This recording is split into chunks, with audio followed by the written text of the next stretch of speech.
Assalamualaikum warahmatullahi wabarakatuh. Yang kami hormati Bapak Danu Aristianto, SSY MH, selaku dosen pengampu mata kuliah Fikih Siasah, beserta teman-teman dari kelas 3I Hukum Ekonomi Syariah yang berbahagia. Alhamdulillah, puji syukur kehadirat Allah Subhanahu wa Ta'ala yang telah melimpahkan rahmat dan hidayahnya, sehingga kita dapat mengikuti perkuliahan pada hari ini dalam keadaan sehat walafiat. Kami dari kelompok 1 yang beranggotakan 1. Medina Aulian Zahara dengan NIM 202 111317, 2. Neni Silvia Putri dengan NIM 202 111328, dan yang ketiga Ayu Putri Koiriah dengan NIM 202 111335. Pada kesempatan kali ini kami akan mempresentasikan materi mengenai nilai-nilai dasar fikih siasah.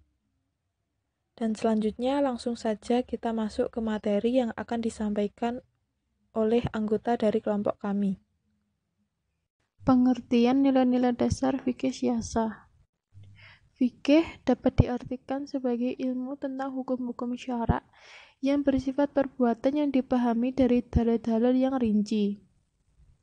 Fikih siasah atau sering disebut siasah syariah adalah ilmu yang mempelajari urusan umat dan negara dengan segala bentuk hukum, pengaturan, dan kebijaksanaan yang dibuat oleh pemegang kekuasaan yang sejalan dengan dasar-dasar ajaran syariat untuk mewujudkan kemaslahatan umat. Nilai-nilai dasar adalah suatu prinsip atau asas yang bersifat universal dan disepakati semua orang. Nilai-nilai dasar hukum politik sangat diperlukan dalam rangka menjalankan sistem ketatanegaraan dalam Islam yang sangat dinamis dan bergerak dengan cepat. Prinsip-prinsip negara dalam Islam tersebut berupa prinsip-prinsip dasar yang mengacu pada teks-teks syariah yang jelas dan tegas yang menjadi nilai-nilai dasar dalam fikih siasah. Nilai-nilai dasar fikih siasah. 1. Nilai-nilai dasar fikih siasah dalam perspektif Al-Quran. 2. Nilai-nilai dasar fikih siasah dalam perspektif hadis. 3. Nilai-nilai dasar fikih siasah dalam penyelenggaraan negara. Nilai-nilai dasar fikih siasah dalam perspektif Al-Quran. Dalam Al-Quran memang tidak terdapat kata politik, namun hal-hal yang terkait dengannya terdapat banyak ayat yang mengupasnya, terutama yang terkait dengan khalifah, imamah, wilayah, dan lain sebagainya. Hal itu tak lain dimaksudkan demi terciptanya keadilan dan tegaknya undang-undang yang mengarah kepada kemaslahatan sesuai dengan kehendak Allah Subhanahu wa Ta'ala. Berikut nilai-nilai dasar atau prinsip fikih siasah dalam perspektif Al-Quran. A. Kedudukan manusia di atas bumi. Nilai dasar tersebut terdapat dalam Al-Quran surat Al-Baqarah ayat 30 yang artinya, ingatlah ketika Tuhanmu berfirman kepada para malaikat, sesungguhnya aku hendak menjadikan seorang khalifah di muka bumi. Mereka berkata, mengapa engkau hendak menjadikan khalifah di muka bumi itu? Orang akan membuat kerusakan kepadanya dan menumpahkan darah, padahal kami senantiasa bertasbih dengan memuji engkau dan mensucikan engkau. Tuhan berfirman, sesungguhnya aku mengetahui apa yang kamu tidak ketahui. B. Prinsip manusia sebagai umat yang satu.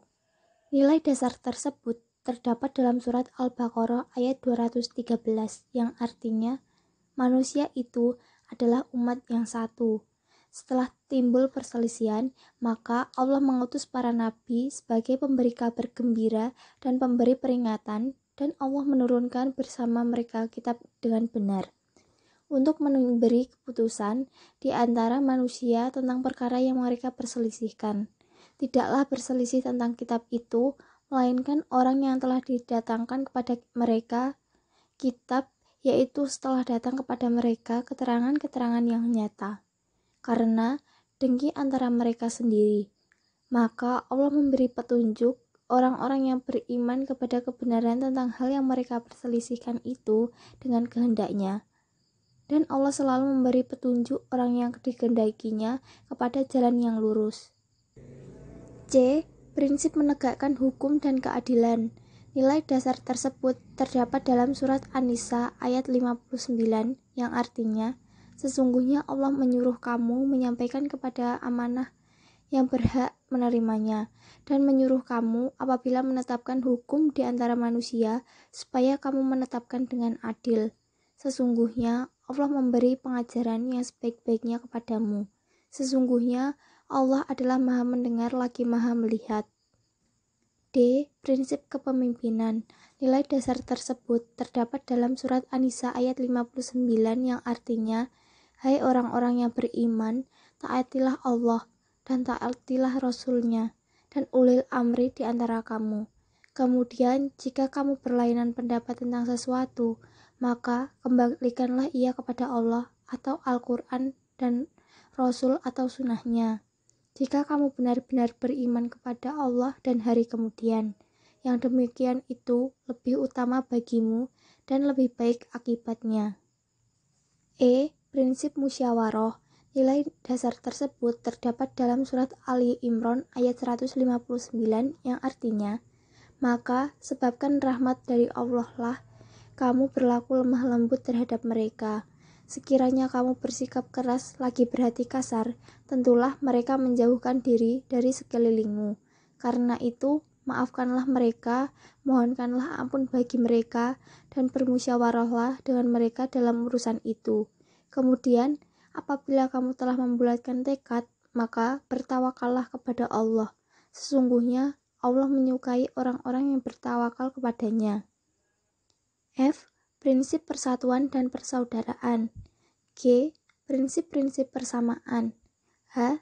Prinsip hidup bertetangga atau hubungan antar negara bertetangga. I. Prinsip tolong-menolong dan membela yang lemah. C. Prinsip perdamaian dan peperangan atau hubungan internasional. K. Prinsip ekonomi dan perdagangan. L. Prinsip administrasi dalam perikatan atau muamalah. M. Prinsip membela negara. N. Prinsip hak-hak asasi manusia. Nilai-nilai dasar fikih siyasah dalam perspektif hadis. Persoalan yang belum dijelaskan secara rinci biasanya akan dijelaskan secara lebih rinci lagi dalam sebuah hadis, kecuali pada persoalan yang memang ada seharusnya dan bersifat umum. Persoalan fikih siyasah memang tidak pernah diungkap dengan detail, namun prinsip-prinsip umum dalam berpolitik sudah ada secara jelas. Berikut ini adalah nilai atau prinsip fikih siyasah dalam sudut pandang hadis. A. Prinsip kebutuhan akan pemimpin. Prinsip tersebut terdapat dalam hadis riwayat Abu Dawud. Apabila ada 3 orang berpergian keluar, hendaklah salah seorang di antaranya mereka menjadi pemimpin. B. Prinsip tanggung jawab seorang pemimpin. Berikut ini hadis yang membahas permasalahan siyasah prinsip tanggung jawab seorang pemimpin. Setiap kamu adalah pemimpin dan kamu akan dimintai pertanggungjawaban mengenai kepimpinanmu. Seorang iman adalah pemimpin umat dan dia akan dimintai pertanggungjawaban mengenai kepemimpinannya. Seorang suami adalah pemimpin terhadap keluarganya dan dia akan dimintai pertanggungjawaban tentang kepimpinannya. Seorang istri adalah pemimpin dalam rumah suaminya dan anaknya dan akan dimintai pertanggungjawaban tentang mereka. Dan seorang hamba sahaya adalah bertanggung jawab atas harta dan dia pun akan dimintai pertanggungjawaban atasnya. C. Prinsip hubungan antara pemimpin dan yang dipimpin berdasarkan persaudaraan saling mencintai. Prinsip tersebut terdapat dalam hadis riwayat Ahmad. Pemimpin-pemimpin kamu yang baik adalah pemimpin-pemimpin yang mencintai mereka, dan mereka mencintai kamu. Mereka mendoakan kamu, dan kamu mendoakan mereka. Sedangkan pemimpin-pemimpin kamu yang tidak baik adalah para pemimpin yang kamu benci, dan mereka membenci kamu. Kamu melaknat mereka, dan mereka melaknat kamu. Prinsip ketaatan. Dalam hadis yang berbunyi, wajib atas seorang muslim untuk mendengar dan taat, baik dalam perkara yang ia sukai atau dia benci, kecuali dalam kemaksiatan apabila dia diperintah untuk maksiat tidak boleh mendengar dan taat. Pemimpin yang tidak konsisten dan tidak bertanggung jawab.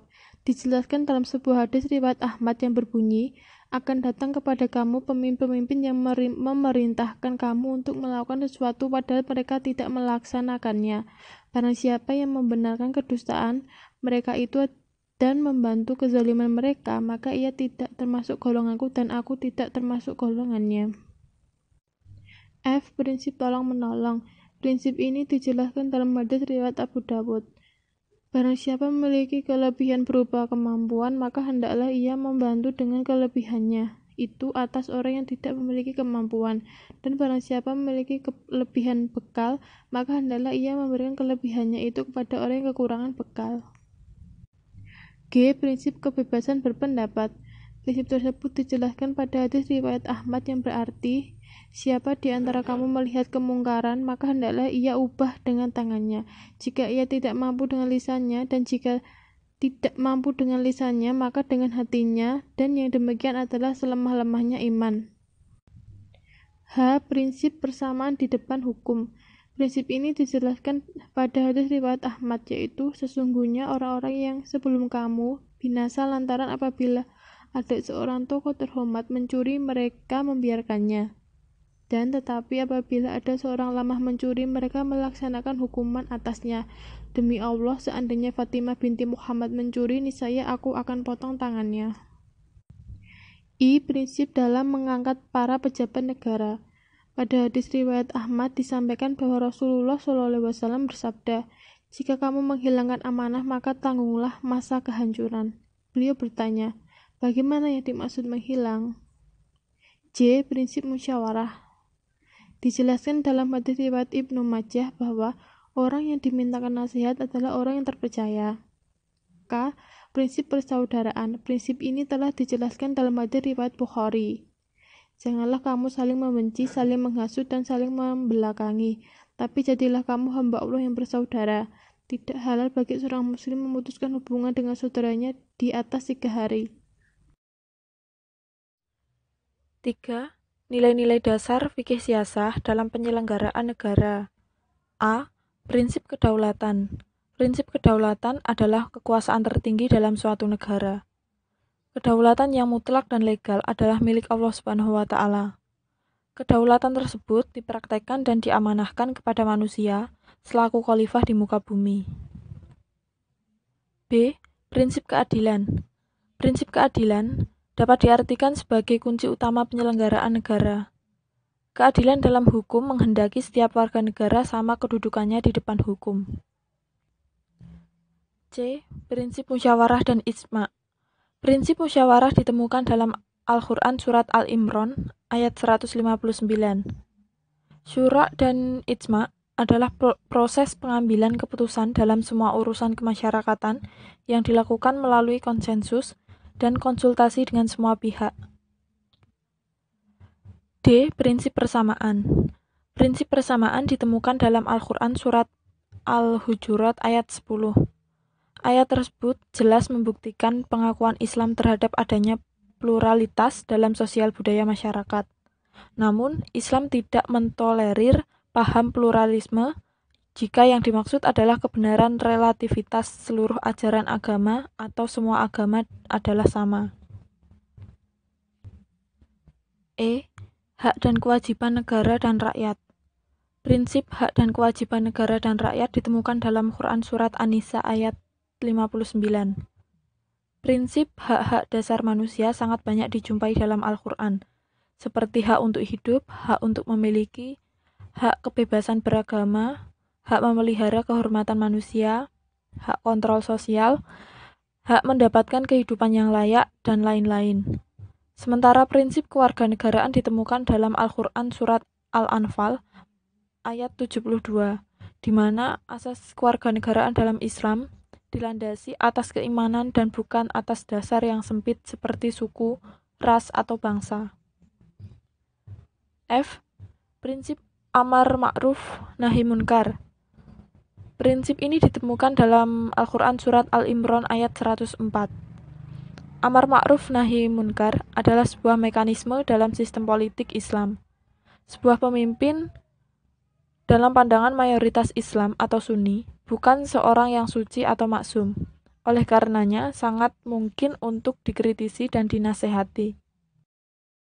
Tujuan dan manfaat prinsip atau nilai dasar fikih siyasah dalam pemerintahan Islam. Para fuqaha Islam telah menggariskan 10 perkara penting sebagai tujuan kepada sistem politik dan pemerintahan Islam. Tujuan tersebut terbagi menjadi 10 macam, yaitu 1. Memelihara keimanan menurut prinsip-prinsip yang telah disepakati oleh ulama salaf daripada kalangan umat Islam. 2. Melaksanakan proses pengadilan di kalangan rakyat dan menyelesaikan masalah di kalangan orang-orang yang berselisih. 3. Menjaga keamanan daerah-daerah Islam agar manusia dapat hidup dalam keadaan aman dan damai. 4. Melaksanakan hukuman-hukuman yang ditetapkan syara demi melindungi hak-hak manusia. 5. Menjaga perbatasan negara dengan berbagai persenjataan bagi menghadapi kemungkinan serangan daripada pihak luar. 6. Melancarkan jihad terhadap golongan yang menentang Islam. 7. Mengendalikan urusan pengutipan cukai, zakat, dan sedekah sebagaimana yang ditetapkan oleh syara. 8. Mengatur anggaran belanjawan dan perbelanjaan daripada perbendaharaan negara agar tidak digunakan secara boros ataupun secara kikir. 9. Pengangkatan pegawai-pegawai yang cakap dan jujur bagi mengawal kekayaan negara dan menguruskan hal ehwal pentadriban negara. 10. Menjalankan pergaulan dan pemeriksaan yang rapi di dalam hal ehwal awam demi untuk memimpin negara dan melindungi agama.